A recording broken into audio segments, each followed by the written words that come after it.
Oi, pessoal, bom dia. Então, nós vamos dar início, mais uma vez, uma reunião de atualização dos temas relevantes na prática clínica. Desculpa aí um pouquinho o atraso. Então, hoje, quem vai apresentar é o Departamento de Clínica Médica Geral, a disciplina geral, né? E o tema é um tema bastante relevante, que é o uso racional de exames complementares.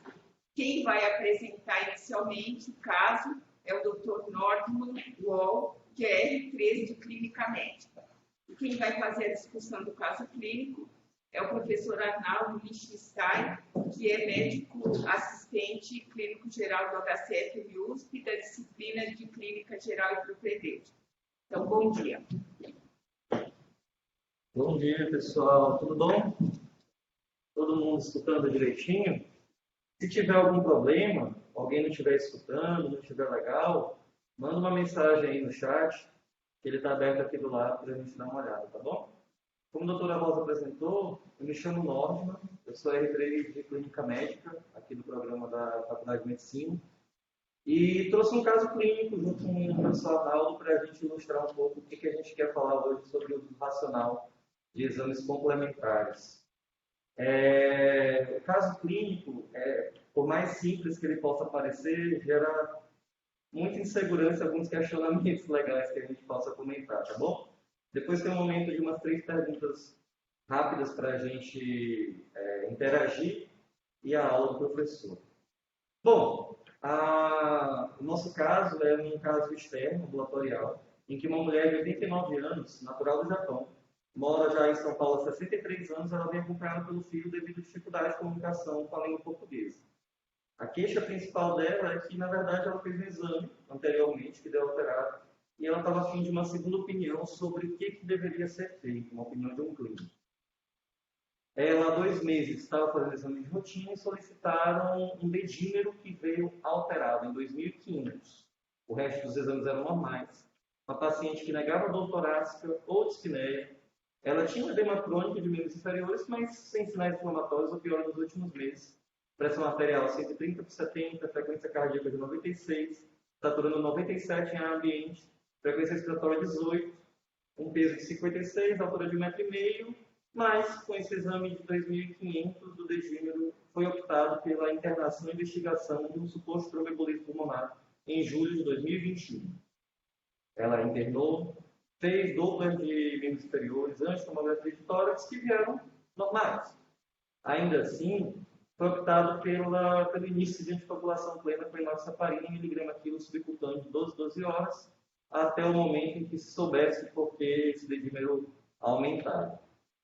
Bom, além disso, questionando a paciente por outras queixas, ela tinha constipação crônica, polaciúria e urgência de cerca de 2 anos, azia esporádica, perda lenta de peso, mas em 1 ano e meio, dor em joelho esquerdo ao andar progressivo há 5 anos, era diabética, tinha colesterol mais alto, hipertensa há mais de 10 anos, já fez uma esterectomia parcial por prolapso há 3 anos, artroplastia de quadril direito há 2, e além disso ela tinha essa artrose do joelho esquerdo há menos de 1 ano, que limitava o movimento dela. Ela estava em cadeira de rodas desde então, por conta disso. Osteoporose diagnosticada recentemente e tinha um episódio prévio de trombose venosa profunda. Próximo ao evento da artroplastia, ela não sabe precisar exatamente se foi antes ou depois, 2 anos atrás, né? Mas ela anticoagulou por cerca de 1 ano com enoxaparina e rivaroxaban. Bom, ela fazia uso de galvusmet, simvastatina, amlodipino, o Naturet, que é um fitoterápico, né, laxativo, lactulona, vitamina D de 2.000 unidades e alendronate 70 mg por semana. Bom, mantendo a ideia da anticoagulação, optaram pela suspensão da enoxaparina e introdução da pixabana, 2,5 mg 2 vezes dia. Solicitaram alguns exames laboratoriais, que assim, de relevante, tem uma anemia leve, ferro de 20, ferritina 137, o dedímero de 2.500, né? Fibrinogênio de 621, e também foi solicitado glicemia, hemoglobina glicada, colesterol total de ações, cálcio total iônico, PTH, todos sem alterações. A questão é que essa anemia, o dedímero alto, deixou encucado o médico assistente, que solicitou uma eletroforese de proteínas para investigar um pouco mais. Tinha um pico monoclonal endotelial de idoso, fez uma ultrassom de abdômen também, que só revelou cistos renais e bexiga de esforço, E a partir daí, a investigação iria se prosseguir com outros exames solicitados, como proteína C e S, antitrombina, fator 5 de Leiden, mutação de protrombina, um PET-CT em busca de alguma neoplasia, biópsia e mielograma, mas a paciente não desejava mais realizar os exames, solicitou alta e procurou uma segunda opinião. Bom, a partir daqui, pessoal, esse é o caso clínico, a gente tem algumas questões que a gente gostaria de interagir. A primeira delas, uma questão clássica aí da nossa época de faculdade, é a história clínica, junto ao exame físico. Faz o diagnóstico em qual porcentagem dos pacientes? 20%, 40%, 65% ou 80%? Que alguns de vocês já devem ter visto, né? Responda. Ah, sim, verdade. Ó, o link aqui para entrar e responder a pergunta é esse, gg.gg/uso racional FEMUSP. Entrando aqui no link, vocês podem responder alguma das alternativas e eu dar uma checada nas respostas, tá bom? Também o formulário aqui, 2 pessoas responderam, uma falando de... O link é gg.gg/uso racional FM-USP. O pessoal está respondendo devagarzinho, mas a maioria das pessoas votando aí nos 80%, né? Essas questões, vocês vão ver que a gente vai discutindo com o passar da apresentação do Dr. Arnaldo. Bom, pessoal, vou voltar para a próxima questão, beleza? Ó, a segunda questão: quantos exames de sangue são realizados por mês no Instituto Central? Aqui no HC mesmo, no Instituto Central, só considerando o IC, sem pós, sem rádio, sem SESP. Vocês acham que é em torno de 10 mil por mês, 100 mil por mês, 1 milhão? Ou sejam sinceros, não faço ideia de quantos exames são feitos por mês no IC. O link é gg.gg, uso racional, FMUSP 2. Beleza? E aí a gente parte para a segunda questão. O professor Arnaldo está interessado aqui com as respostas dessa segunda pergunta. Tem gente que acha que é 100 mil. Ó, pessoal, o link para essa segunda questão é gg.gg/uso racional FMUSP 2. Posso ir para a terceira, pessoal? Terceira e última pergunta. Essa daqui as respostas foram bem legais. Vamos lá. A última pergunta é a dosagem do cálcio iônico, juntamente ao cálcio total, ela deve ser realizada em quais situações? Uma pergunta clássica aí do Dr. Arnaldo. Nunca, em doentes dialíticos, pacientes críticos ou apenas dos pacientes com desnutrição grave. O link para essa terceira pergunta é gg.gg, uso racional FMUSP 3. É só entrar lá e clicar em uma das alternativas, beleza? De novo, pessoal, o link é gg.gg/uso racional FMUSP 3. Olha que legal. Em doentes dialíticos, pacientes críticos, desnutrição grave, nunca. Está bem dividida essa pergunta, hein? Gostei. Beleza, pessoal. Vamos fazer o seguinte, então.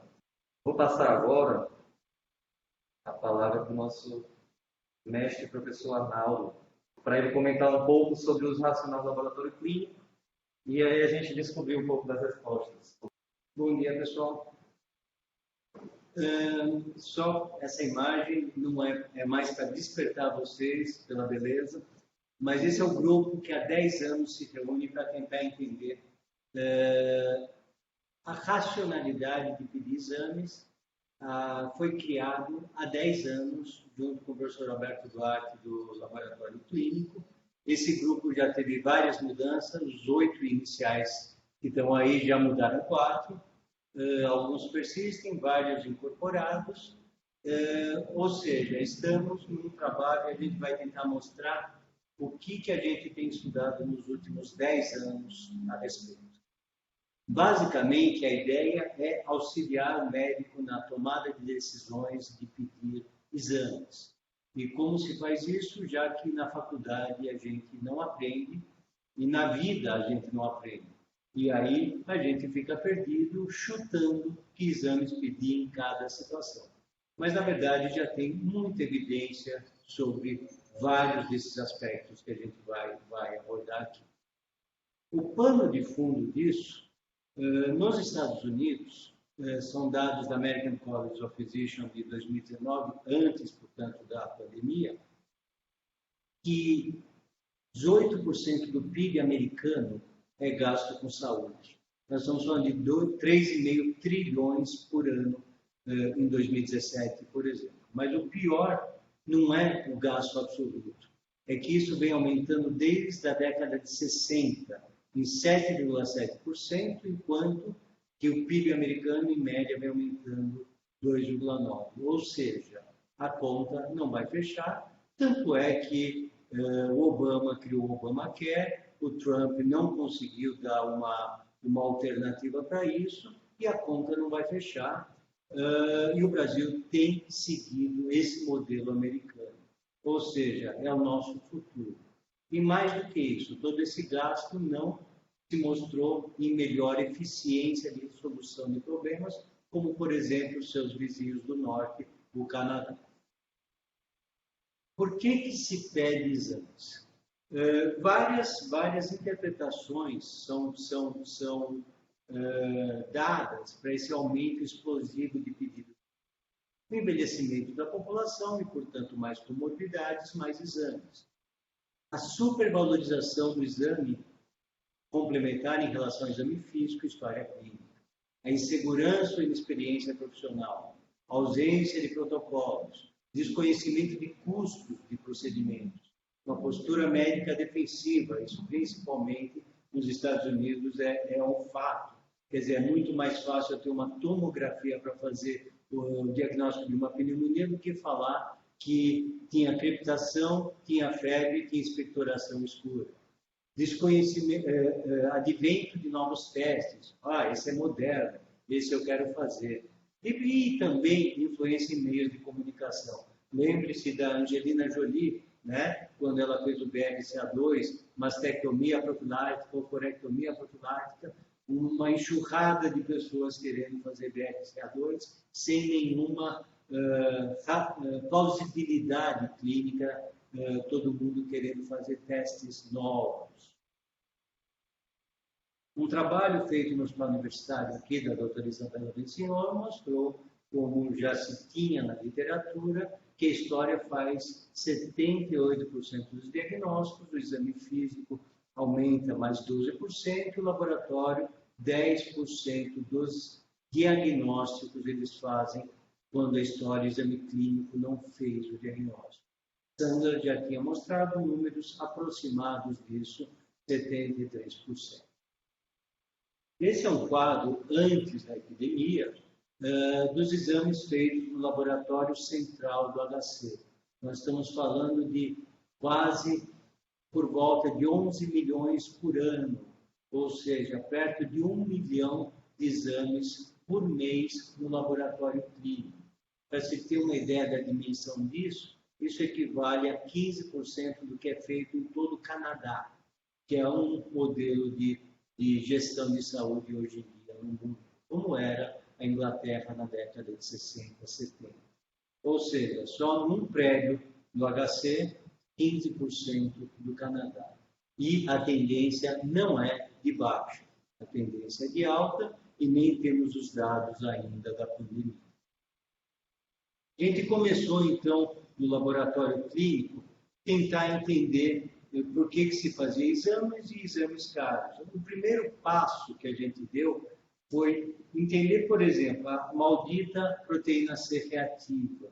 Quando a gente começou o trabalho nesse grupo, a gente viu que no HC se pedia a ultrassensível, não se pedia a proteína C reativa normal, ou seja, um custo de 10 vezes mais a ultrassensível que se usa na cardiologia.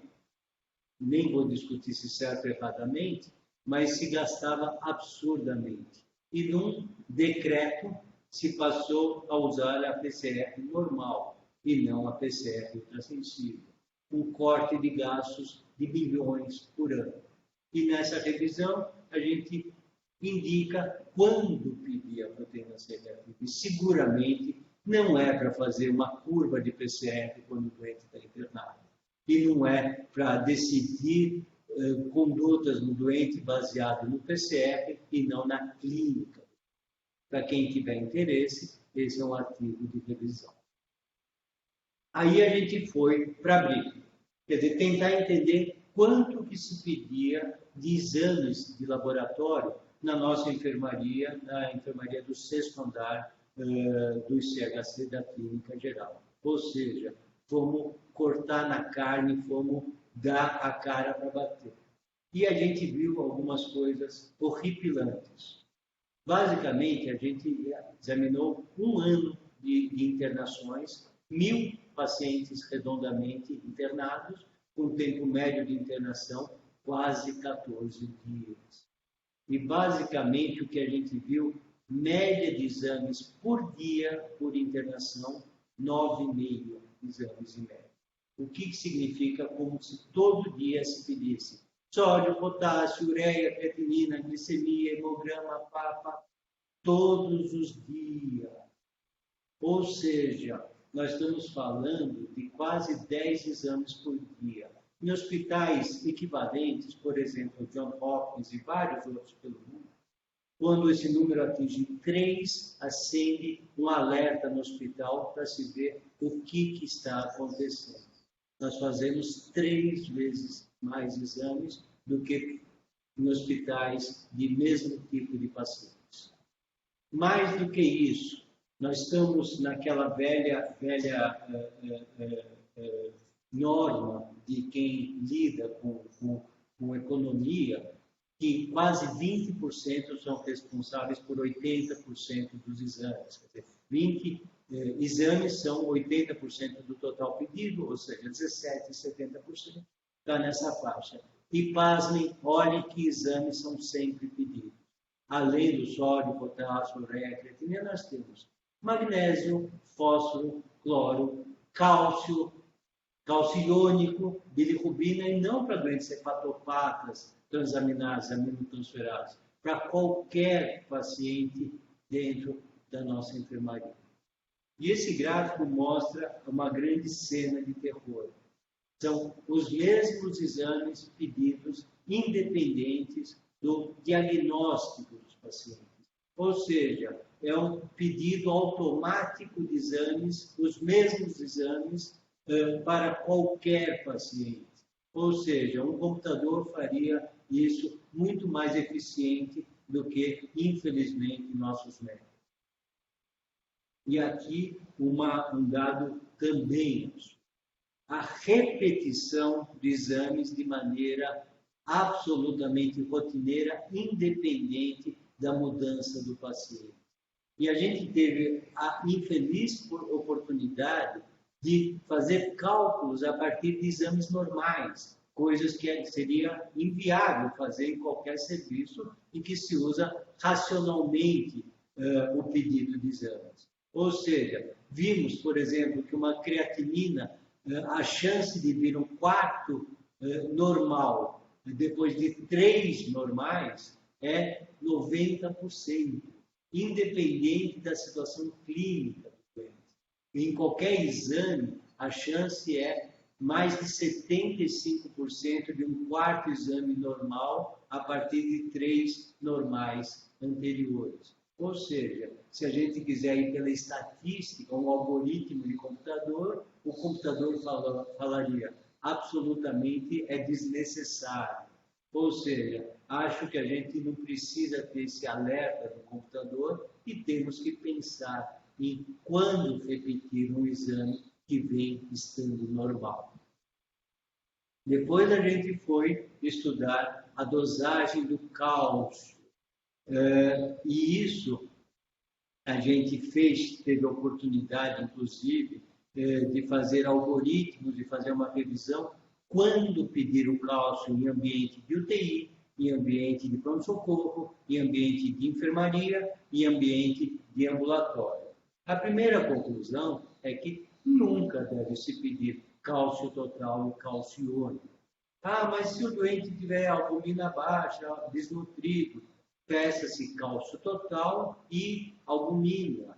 E o pedido dos 2 exames é bem mais barato que o cálcio iônico. Cálcio iônico é 8 vezes mais caro que o cálcio total, para quem não sabe.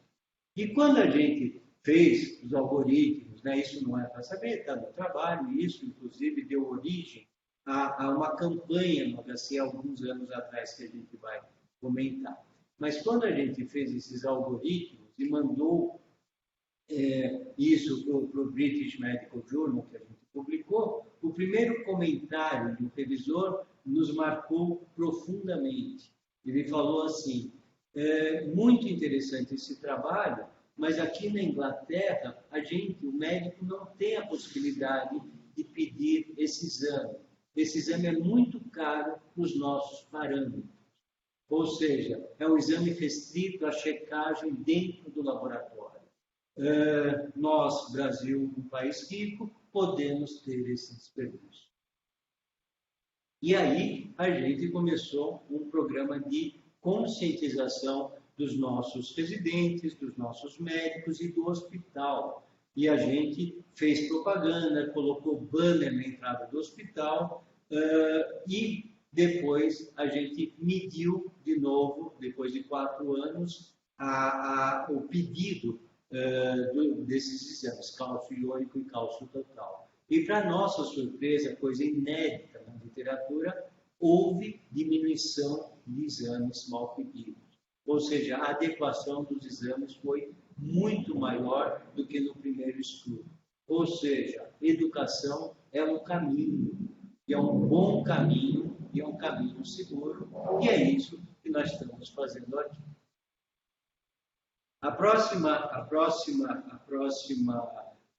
analito a ser estudada foram as ações extraósseas da vitamina D e quando que necessitaria o seu pedido, né? E aí a gente faz a discussão nesse artigo de revisão da revista da AMB e discutimos o que tinha de evidência no momento dessa publicação e, basicamente, a racionalidade da coisa é, se eu vou suplementar vitamina D independente do motivo, eu não preciso necessariamente ter sua dosagem. Tá? Há muitas dúvidas sobre o que é um valor normal de vitamina D, o que é deficiência, insuficiência, quando se dose, se é no verão ou inverno no hemisfério norte, se é hemisfério norte ou sul, ou seja, a gente faz uma discussão que foge o escopo dessa aula. Mas a ideia é, pense, se eu vou dar de qualquer jeito suplementação, não necessariamente precisa ser dosado. E isso gerou um impacto importante na revista, a ponto de pedirem que a gente escrevesse um editorial comentando a situação da vitamina D na hora, o que nos honrou bastante e discutimos o status da arte naquele momento.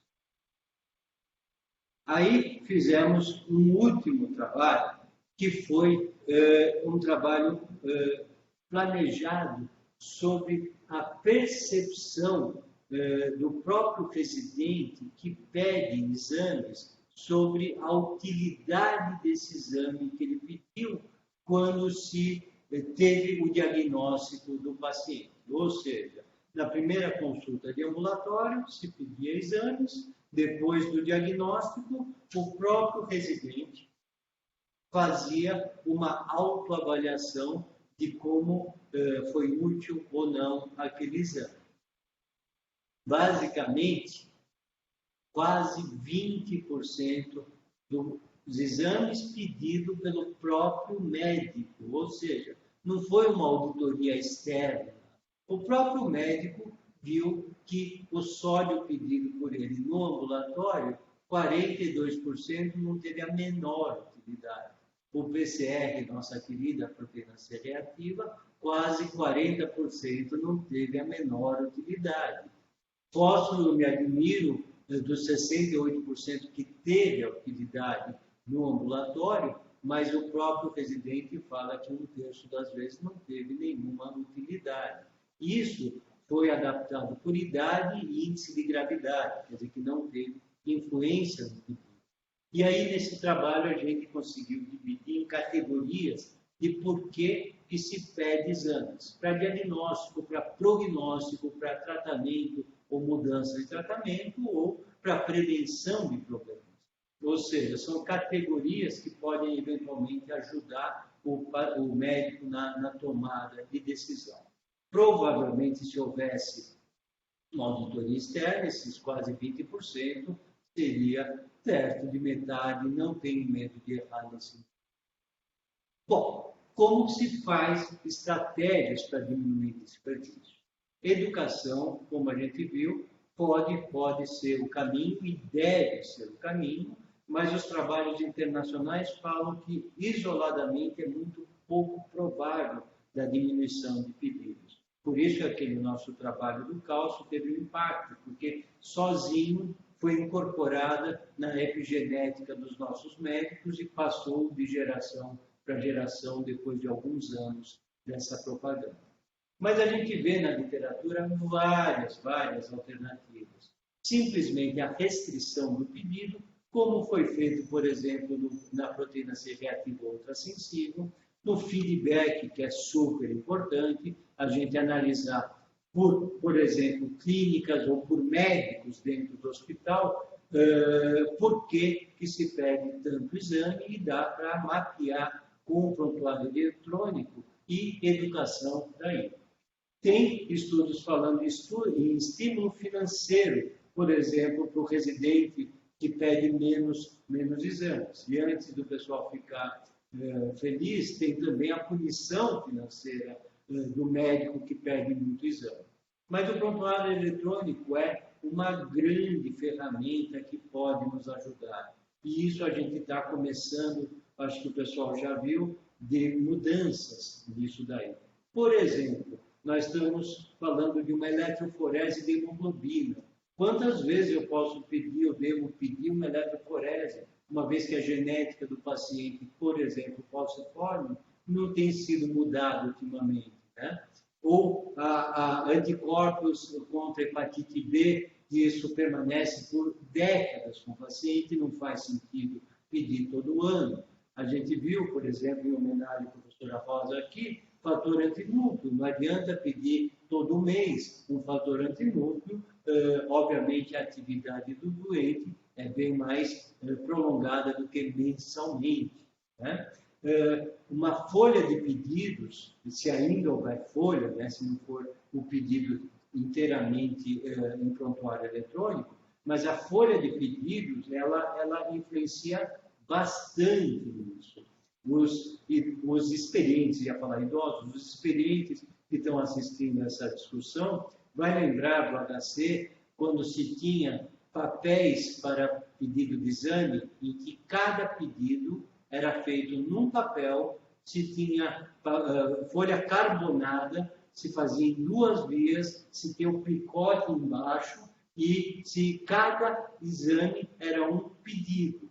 Seguramente se pedia menos do que uma folha em que se faz nem um X mais, se faz um traço vertical para todos os exames. Só exemplo um título de exemplo, semana passada, depois que essa aula estava pronta, o caso estava pronto, eu recebi um paciente no consultório que foi feito check-up em um outro colega, foram pedidos e feitos 117 exames, meio litro de sangue colhido. Ou seja, a gente vê coisas desse tipo ainda no século XX. Mas o checklist, eu vou me ater um pouquinho mais, que essa é uma proposta importante do nosso grupo para resolver esse problema. Basicamente, quem está no AGD sabe que em todo o consultório tem essa folhinha presa na mesa onde o médico vai pedir exames. E, basicamente, o checklist veio de uma ideia, não sei se todos sabem, mas a Organização Mundial de Saúde solicitou para o médico indo-americano, Atul Gawande, uma proposta simples: diminua a mortalidade de centro cirúrgico em todo o mundo. Ele não tinha tomado Aldol na hora e, com ideias megalomaníacas, falou: aceito. E ele escreve como foi esse processo no seu livro Checklist, né? Já tem tradução para o português, e é muito interessante. E ele usou o checklist para resolver esse problema que a Organização Mundial de Saúde propôs para ele. E ele fala e conseguiu diminuição de 25% a 30% de mortalidade em todos os centros cirúrgicos do mundo. Da meio, Johns Hopkins, ao interior da Ásia. Ou seja, foi uma queda. Esse é o verdadeiro herói mundial. E ele conta da onde que ele teve ideia do checklist. E a gente vai um minutinho só para acordar vocês. Ele pegou da aviação, como todo mundo sabe. Mas ele conta melhor essa história. No final da Segunda Guerra, o Pentágono americano ele quis acabar logo a guerra. E ele pensou assim, se um avião leva X quilos de bomba e destrói tantas cidades, se eu multiplicar por 10 o volume de bombas e o tamanho do avião, eu vou destruir mais cidades, vou acabar a guerra mais rápido. E se construiu um avião 10 vezes maior do que se tinha na época. Se fez a demonstração em frente ao Pentágono, se chamou o major da aeronáutica mais experiente da época e se fez a demonstração.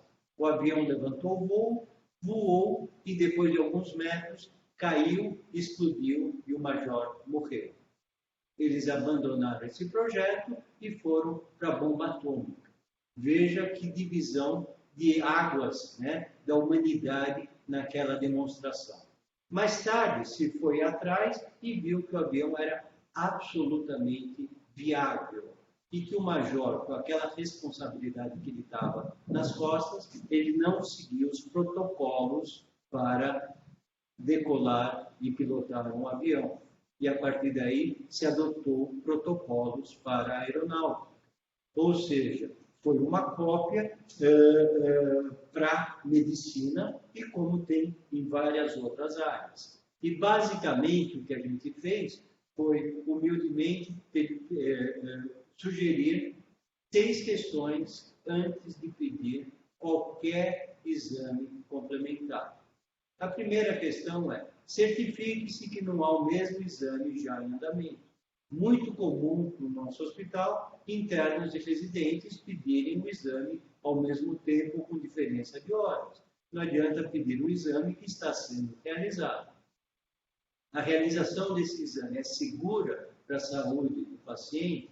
Exemplo clássico é uma colonoscopia, quando se vê, por exemplo, um sangue oculto positivo num paciente, por exemplo, de 80 anos, quando tem insuficiência renal, insuficiência cardíaca, que o diagnóstico, por exemplo, de um câncer não vai fazer a menor diferença.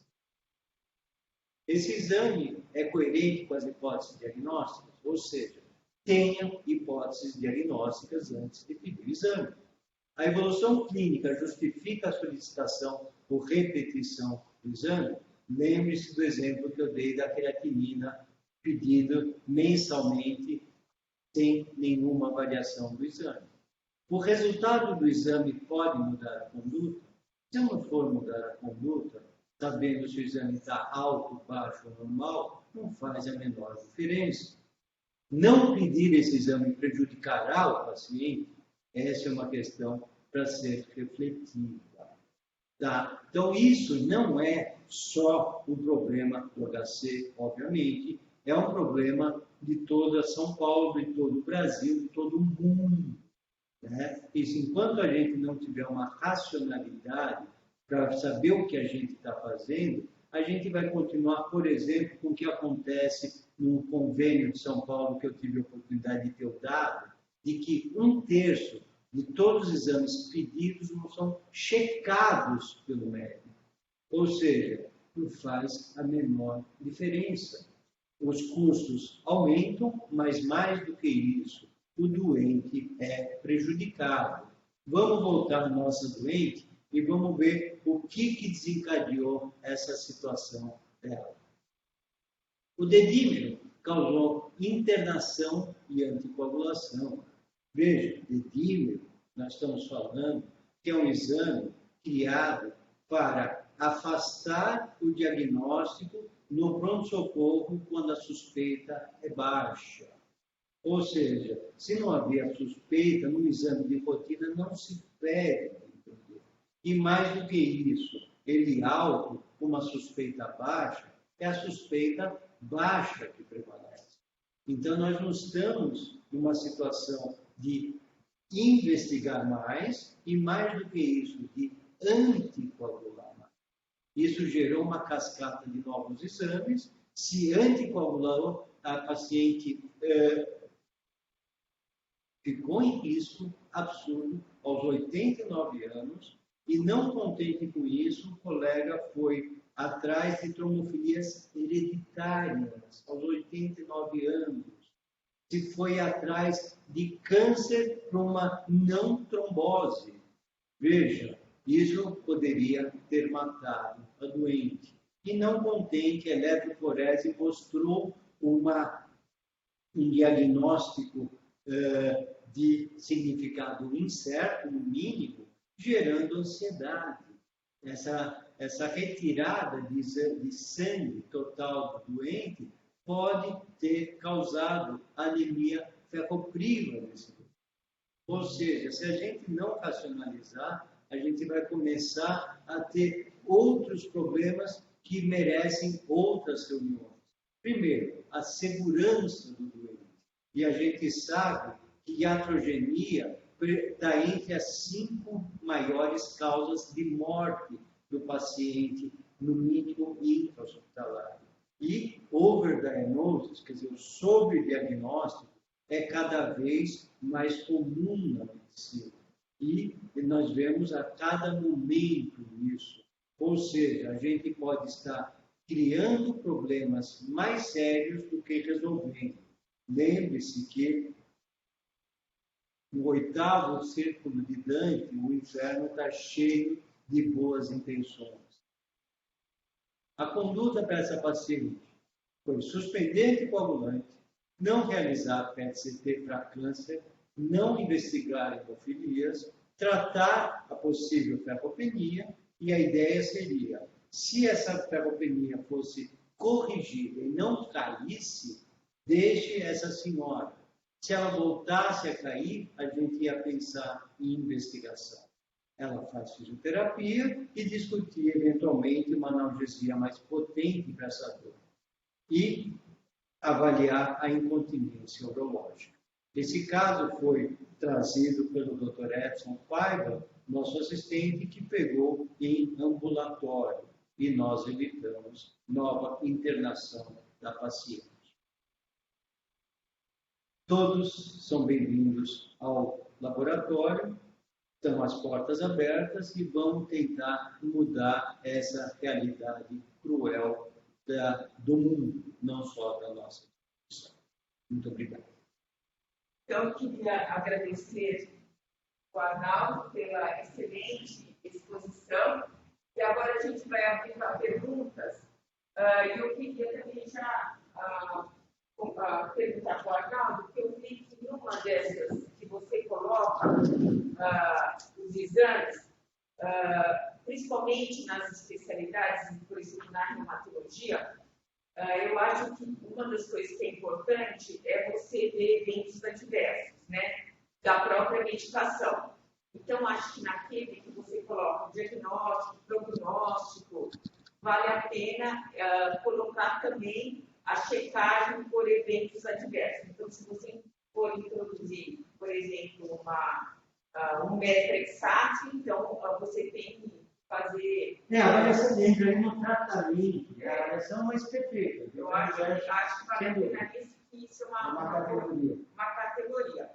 E aquilo que você comentou de calciônico e cálcio total, eu acho que realmente isso a gente fala para o ambulatório, eu falei várias vezes que tem sentido pedir calciônico e cálcio total, e talvez a gente possa realmente fazer reuniões que algumas vezes, algumas especialidades têm algumas coisas em comum, né? Assim, coisas específicas.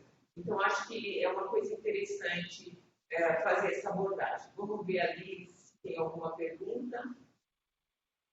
Então, só perguntar se estará disponível a apresentação e parabenizando. Na Paula. Vamos lá. Então, só respondendo a primeira pergunta ali, que há todas as apresentações, todos os temas relevantes da prática clínica são sim disponibilizados. É só entrar no site do Departamento de Clínica Médica e ele também está no YouTube, né? Então, a aula com a gravação, ela está no YouTube, tá? Paula, bem-vinda. Bom, bom dia a todos. Eu queria parabenizar, né, o Arnaldo, a todo mundo por esse tempo, por abordar esse tema. A gente que está aqui dentro do HC, a gente tem uma responsabilidade muito grande, né, na formação dos residentes. E, Arnaldo, foi muito legal você ter escolhido esse caso, porque nós da hematologia, nós lidamos muito com esse problema da trombofilia, da investigação de trombofilia, da solicitação errada do exame no momento errado. Então, a gente tem um papel muito importante na formação, na educação mesmo, né, dos médicos, porque isso depois o pessoal vai para a vida e vai levar essa impressão errada. E o custo de se fazer uma investigação de trombofilia, quando dá alguma coisa errada, você tem que repetir, talvez repetir mais uma vez. Eu acho que a gente poderia aproveitar que em outubro a gente comemora o Dia Mundial da Trombose, talvez começar dentro do hospital um movimento, né, de conscientização da trombose e da investigação da trombose. E eu acho que falar de exame laboratorial também a gente tem que explicar um pouquinho das variáveis pré-analíticas, que muitas vezes elas vão dar assim, o exame está errado, mas isso não reflete o paciente.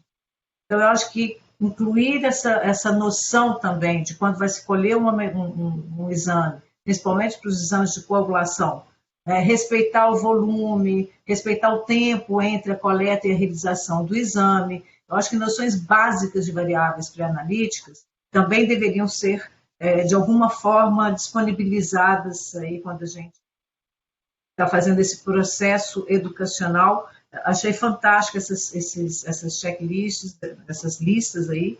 Eu estou à disposição, se a gente puder ajudar em alguma coisa, a gente vai lucrar bastante, né, nesse processo e na capacitação dos profissionais. Parabéns, foi muito, muito interessante.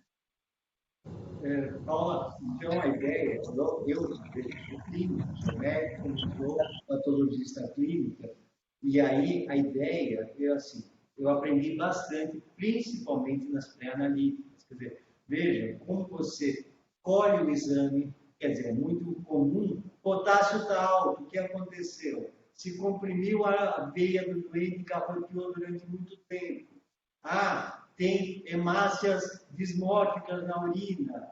O que aconteceu? Ficou muito tempo na bancada. Quer dizer, isso a gente tem 50 exames. Por exemplo, na reumato, o doente toma biotina e o TSH está alterado. Quer dizer, tem o jejum para o colesterol. Quer dizer, tem tantas e tantas possibilidades pré-analíticas que isso daí vale a pena até um manual dentro do HC das coisas mais frequentes. Eu acho que você está dando uma super ideia para a gente fazer isso. Eu acho que eu vou organizar, vai ser um belo desafio pegar o top 10 dos erros pré-analíticos, por exemplo. Adorei a ideia. Agora, em termos de pedir exames errados, é exatamente isso. Quer dizer, não tem outra coisa senão pensar e ver as evidências, né? Eu acho que é isso mesmo. E eu peguei, olha aí, em homenagem a você esse caso.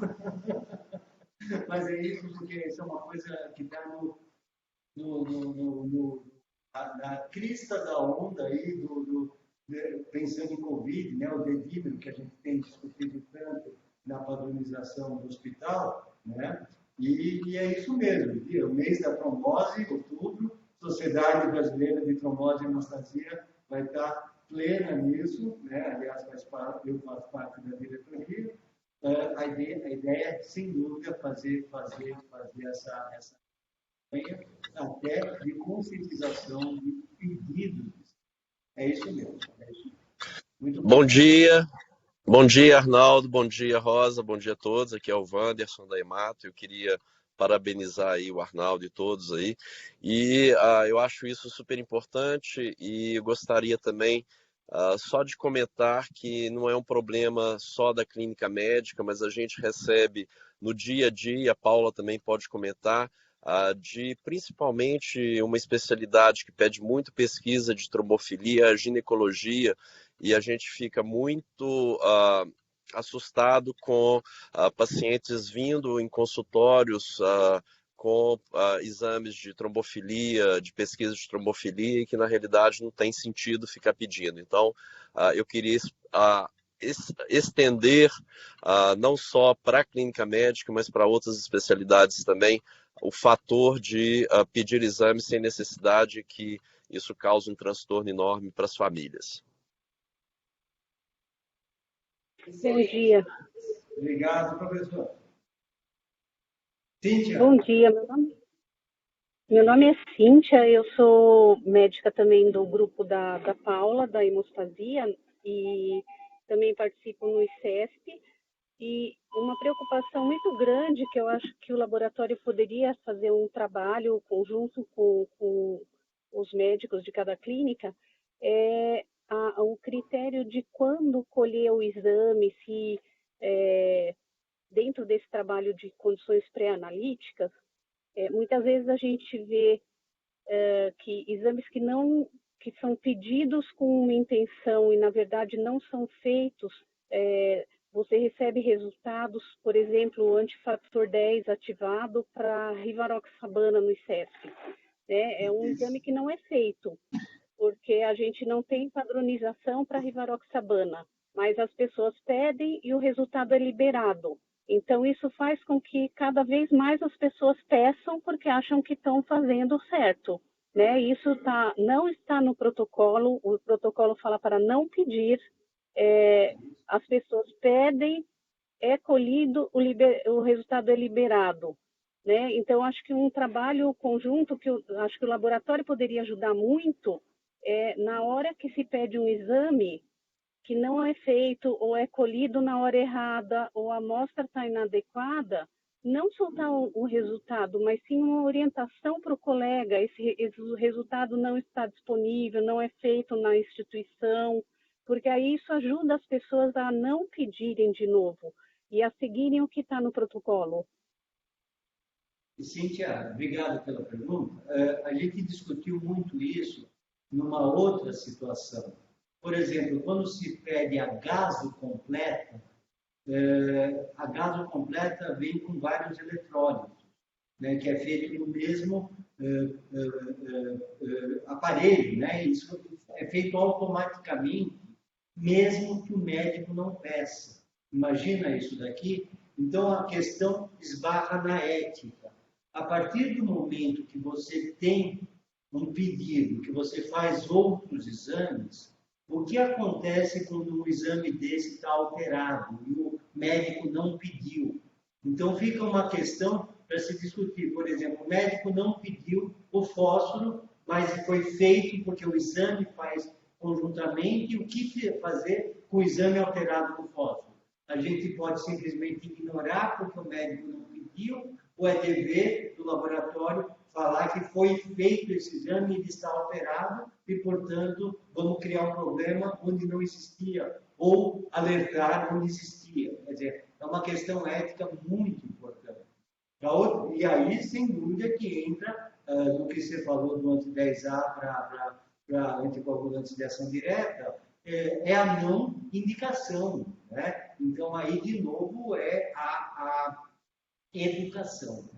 Educação significa que você pode até liberar o resultado porque o médico pediu, mas você coloca uma observação. Como é feito em vários laboratórios fora daqui. O exame sozinho não faz diagnóstico. Junto com parâmetros clínicos é que o médico deve tomar decisões. Ou, nesse caso, não se presta o exame para isso sem ser agressivo. Quer dizer, alguma coisa, alguma mensagem no prontuário eletrônico fica mais fácil em termos de esclarecimento. Mas você tem toda a razão, quer dizer, não pode ser simplesmente ficar passivo a saber que o pedido foi feito errado. A pergunta ali, deixa eu ver. Eu vou só subir aqui para poder ver. Érica. É a pergunta de cima. Né? De cima. Vamos Perguntando assim.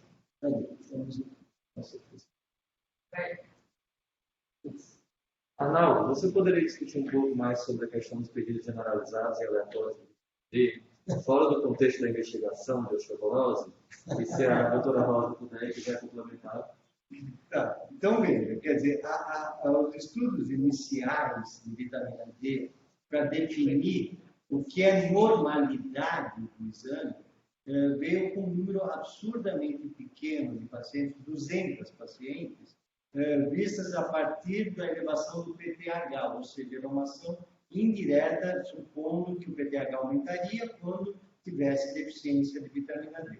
Ou seja, para se elaborar inicialmente o que foi o normal de vitamina D, já se foi errado. E é lógico que no hemisfério norte você tem vitamina D que variam durante o ano, né? Quer dizer, inverno e verão muito diferentes, hemisfério norte e sul muito diferentes. Então, hoje se questiona sobre o que é o valor normal alterado, ou seja, deficiência e insuficiência, né? E, portanto, aí seria a indicação eventual de reposição, mas a ideia não é simplesmente não peça. Por exemplo, aqui no hospital teve uma época que se proibiu pedir vitamina D por causa do excesso que teve, assim, um abuso disso daqui. Então, quando você, só voltando a um ponto que eu não coloquei, mas quando se fala em usar racionalmente o laboratório, não é necessariamente para evitar custos, é para usar custos de maneira boa. Para você ter uma ideia, a gente teve no hospital uma máquina que fazia antibiograma de bactérias a partir do DNA dela e o resultado do antibiograma vinha em meia hora, antes da identificação da bactéria. Ou seja, para colher a segunda hemocultura já tinha antibiograma da bactéria. Imagina o que se pouparia de antibióticos de vida, só que o aparelho era absurdamente caro. Se a gente tivesse uma racionalização, de repente a gente gastaria nesse aparelho, por exemplo, para fazer antibiograma. Então, quando se fala em vitamina D, é a mesma coisa de qualquer outro analito, né? Analito é o nome do patologista clínica para exame. Então, é usar e tentar entender por que você está pedindo. Essa é a gente já passou um pouquinho do horário, mas eu acho que só vou complementar falando o seguinte: como já foi comentado aqui, em termos de saúde pública, naqueles pacientes que têm indicação de suplementar a vitamina D, então se você pega um paciente que tem 70 anos de idade, esse paciente, a absorção de cálcio deficiente, a chance dele ter um PTH elevado é grande e a chance dele ter uma osteoporose é grande. Todos esses pacientes está bem estabelecido que você tem que suplementar vitamina D e que tem trabalhos mostrando prevenção de queda se você der uma dose de 800 a 1000 unidades por dia. Então, aqui você nem precisaria dosar a vitamina D, tá? Em outras condições, algumas vezes, por exemplo, você vê paciente que tem um cálcio baixo, porque você não sabe exatamente por quê, ou mesmo hiperpara primário, tem vários trabalhos, por exemplo, do Belicikian, que é o cara que mais faz estudo hiperpara primário, que ele mostra que se esse paciente tiver uma deficiência de vitamina D, o hiperpara primário dele vai ser pior, tá? Então, existem algumas condições específicas que realmente você deve dosar vitamina D. E se você tiver condições, por exemplo, um paciente que não toma sol, nossos pacientes lúpicos, que já tomam doses altas de glicocorticoide, que esse paciente, a chance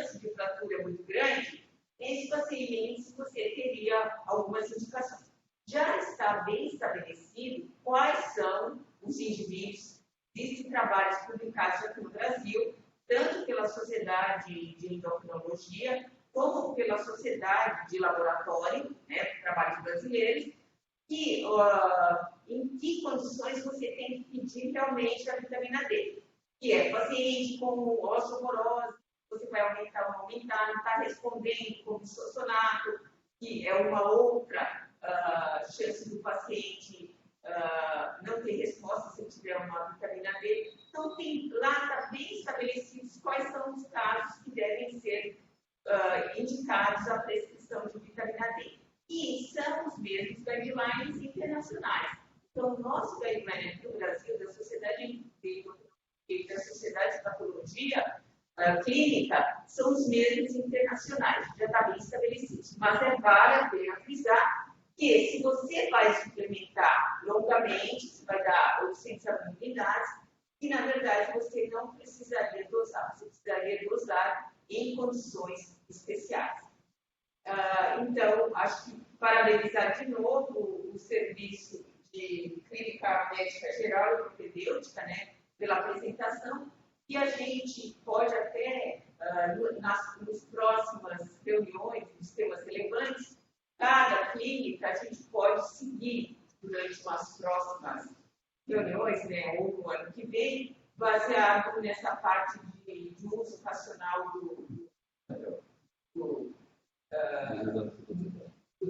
das medidas de exames para cada especialidade, e aí seria uma coisa interessante. Muito obrigada pela atenção. Obrigado, pessoal.